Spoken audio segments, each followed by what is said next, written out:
qui ont permis d'élire 165 députés à l'Assemblée nationale. Ces échéances électorales consacrent la vitalité de notre démocratie et confirment le leadership de son Excellence le Président Macky Sall dans le respect du calendrier électoral républicain. Le groupe Benno Bokk Yakaar salue la maturité du peuple sénégalais, qui une fois de plus est parti aux urnes dans la plus grande sérénité et a exercé son droit de vote en toute liberté et responsabilité. Au demeurant, le groupe Benno Bokk Yakaar remercie les Sénégalaises et les Sénégalais qui ont accordé la majorité à la coalition Benno Bokk Yakaar, qui s'engage à mériter cette confiance en inscrivant leurs actions législatives dans le sens de l'amélioration de la qualité de vie des populations. Le groupe Benno Bokk Yakaar magnifie le choix porté sur le président de l'Assemblée nationale, Dr Amadou Mame Diop, qui consacre la compétence et la loyauté d'un homme crédité d'une légitimité à la fois politique et historique. Revenant sur l'élection du président de l'Assemblée nationale, le groupe Benno Bokk Yakaar condamne vigoureusement les actes de vandalisme qui ont terni l'image de notre démocratie le 12 septembre et de manque de respect à l'endroit du peuple sénégalais et de ses institutions. D'autant plus que les arguments avancés pour justifier ces comportements ne reposent sur aucune base juridique. Pour rappel, à l'ouverture de la session extraordinaire, deux arguments ont été avancés par l'opposition parlementaire, en l'occurrence le groupe Yewwi, afin d'obstruer les travaux de la session. Ces arguments ont pour nom l'incompatibilité de la fonction de ministre avec celle de député, la mise à la disposition de candidats au poste de président de bulletin aux couleurs de leur choix. Ces requêtes injustifiées ne pouvaient être satisfaites dès lors que les dispositions du règlement intérieur ne laissent place à aucune improvisation dans la constitution de ces organes. En effet, relativement à l'argument tiré de l'incompatibilité du statut de ministre avec celui de député, il est important de faire constater que les articles 110 et 118 du règlement intérieur, qui est une loi organique, disposent que tout député se trouvant dans l'un des cas d'incompatibilité est tenu d'établir dans les 8 jours qui suivent son entrée en fonction qu'il s'est tenu de ses fonctions incompatibles. L'incongruité d'ailleurs de cet argument trouve son fondement sur le fait que le porteur de ce message, qui est le président du groupe parlementaire, était dans la même situation d'incompatibilité que les ministres et les DG dont il courait la sortie de la salle et qui ont été régulièrement élus par les populations à la base.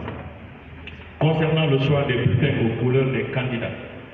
il faut rappeler que l'élection est régie par les articles 14, 84, 85 et 86 du règlement intérieur. Et je parle de l'élection du président de l'Assemblée nationale. Ce règlement intérieur ne prévoit pour le scrutin secret que 2 bulletins,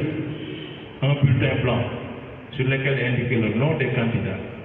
un bulletin bleu ou blanc rayé de bleu symbolisant l'abstention. Il est donc important de souligner que tous les présidents de l'Assemblée nationale, à ce jour, depuis que le règlement intérieur est mis en œuvre, ont été élus sur les mêmes bases. C'est donc la mise en œuvre de ce règlement intérieur qui ne souffre d'aucune ambiguïté, que l'opposition parlementaire a voulu contourner par une proposition inédite, spécieuse, sans fondement, témoignant ainsi de l'ignorance des règles qui gouvernent notre institution.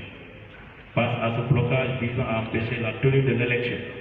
cherchant ainsi par ce moyen à dissimuler leur division, et pour la première fois aussi dans l'histoire du pays, nous avons vu 2 candidats d'une même coalition au poste de président de l'Assemblée nationale. La présidence, ce blocage visant à empêcher la tenue de l'élection, cherchant ainsi par ce moyen à dissimuler leur division, la présidence de séance, conformément à l'article 53 du règlement intérieur, a requis les forces de l'ordre en vue de sécuriser le vote des députés souhaitant exprimer démocratiquement leur choix. C'est l'occasion de féliciter Madame la Présidente de séance, Madame Aïssatou Sow Diawara, pour la sérénité avec laquelle les travaux ont été conduits avec une intelligente abnégation, ayant permis l'élection du président de l'Assemblée nationale à plus de 99% du suffrage exprimé. Le groupe Benno Bokk Yakaar salue également la maturité du peuple sénégalais, toute obédience confondue, qui a rejeté et condamné le comportement de certains députés de l'opposition en appelant au calme et à la retenue. Il est aussi important de souligner que le 13 septembre, sur la base des mêmes textes permettant l'élection des autres membres du bureau, au scrutin secret et plurinominal, l'opposition parlementaire a accepté curieusement les mêmes conditions de scrutin, ce qui met davantage en exergue leur mauvaise foi. Par ailleurs, il faut se féliciter de la ratification des listes des commissions permanentes, dont 7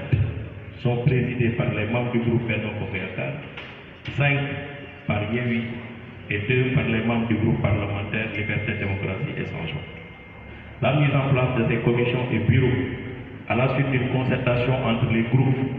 augure l'ouverture prochaine d'une session unique permettant à l'institution parlementaire d'accomplir ses missions à travers un débat démocratique de qualité. En ce qui nous concerne, les députés du groupe Benno Bokk Yakaar s'engagent dans leurs actions législatives à apporter leur concours au gouvernement pour répondre aux urgences sociales, objet du message de la nation, le message à la nation de son Excellence M. Macky Sall,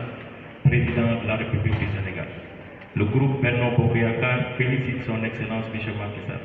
président de la République, pour son message qui met l'accent sur les priorités du moment, notamment la cherté des denrées de première nécessité, les inondations, l'emploi des jeunes entre autres orientations stratégiques. Le groupe Benno se félicite également de la nomination du Premier ministre et de la formation du nouveau gouvernement et exprime sa disponibilité à l'accompagner à travers la mise en œuvre des politiques publiques définies par le chef de l'État. Pour terminer, le groupe Benno Bokk Yakaar, sans prétendre porter la communication du gouvernement, s'engage en toute responsabilité à assumer sa mission de représentation du peuple à travers la mise en œuvre de son obligation d'information, de rendre compte et de sensibilisation des citoyens sur toutes les actions législatives et les travaux de l'Assemblée nationale. Le groupe parlementaire, soucieux d'une gouvernance parlementaire efficace et de proximité,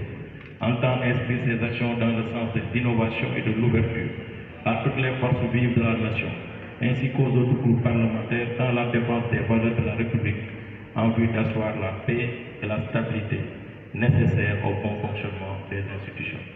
Nous, députés de la majorité présidentielle, prenons l'engagement de participer assidûment aux travaux de l'Assemblée nationale,